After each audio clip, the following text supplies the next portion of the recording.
Alright, so guys, so right now nandito tayo sa ating Creator Center. So kung gusto mong gumawa ng mga templates, so pwede kang gumawa dito sa Grow Task.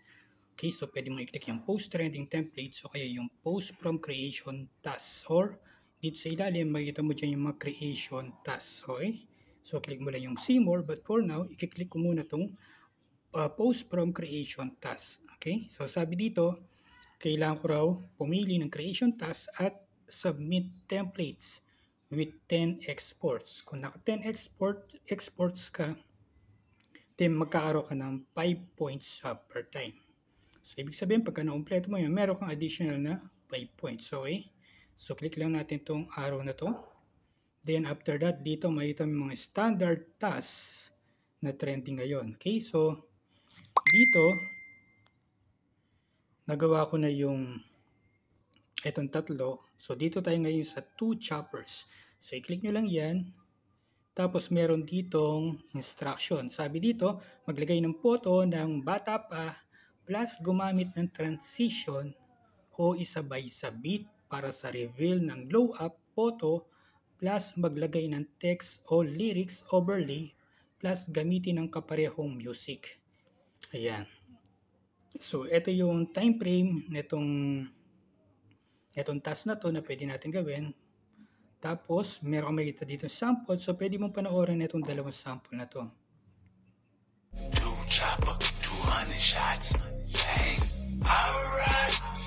So, gumamit siya ng distortion. Okay, so yung all photos at yung new photos. Okay. Ayan. Tapos, dito naman, yung isa.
i-remove itong kung ilang seconds ba yung transition niya, okay?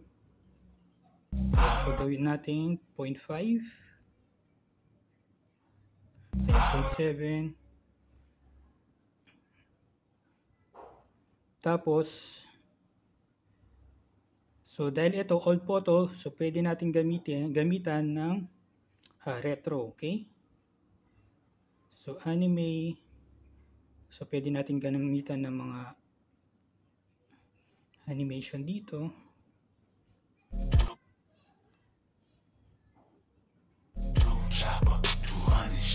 Ayan. Tapos, pwede nating mag-add tayo ng effects, video effects. Ayan. So, pwede natin gamitan ng retro.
So at least nasa 3/4 siya. So kapag sobrang baba ng text, minsan natatakpan siya ng ating description sa TikTok. Okay, or even kapag i-upload mo siya sa ibang social media, di ba? So yung napapakita lang sa ating newsfeed ay yung 1 by 1. Okay? So 1:1. Okay, so at least dapat nasa bandang 3/4 na part yung ating text. Okay, so pwede ring, so ngayon pwede mo siya i-play ulit. Ayan, so kapag okay ka na doon, ang gawin mo lang is export mo na siya.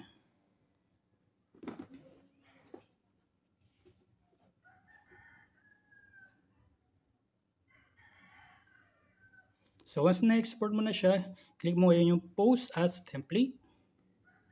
Tapos, select clips that user can replace. Ayan, so naka-check siya. Tapos itong text, so yan, check ko to, hindi to mapapalitan nung gagamit ng aking template. Then click post. So ngayon, lalagyan ko siya ng name your template. So lagay ko siya ng 2 choppers.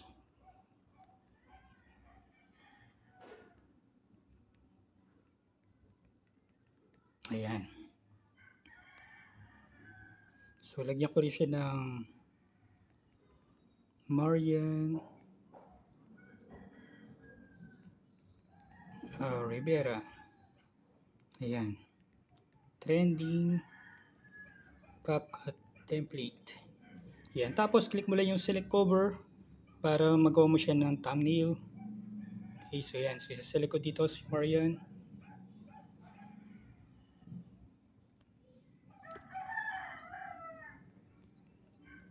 Try this 2 chopper. Ayan. Tapos, select mo yung effect. So, pwede mo ngayong palitan yung text niya.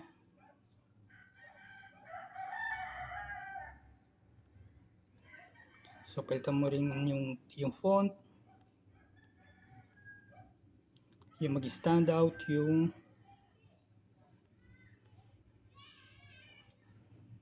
thumbnail mo, okay?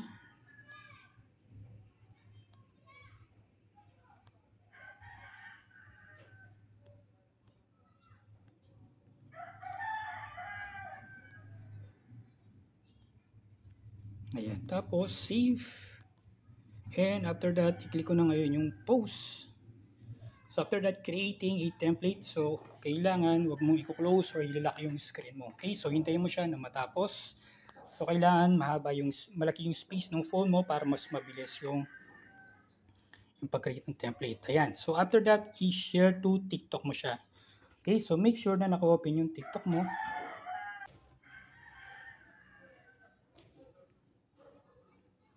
Yun. Then, click mo na yung share to TikTok.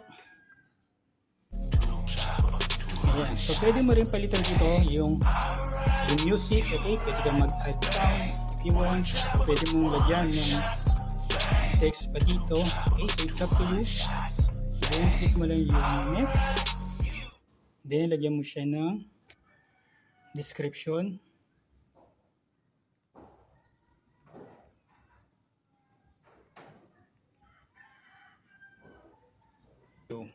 Yeah, pwede rin yung words na description, okay, or habaan mo, pwede rin. Ayan, tapos gawa ka uli ng thumbnail dito. Lagyan mo uli ng text.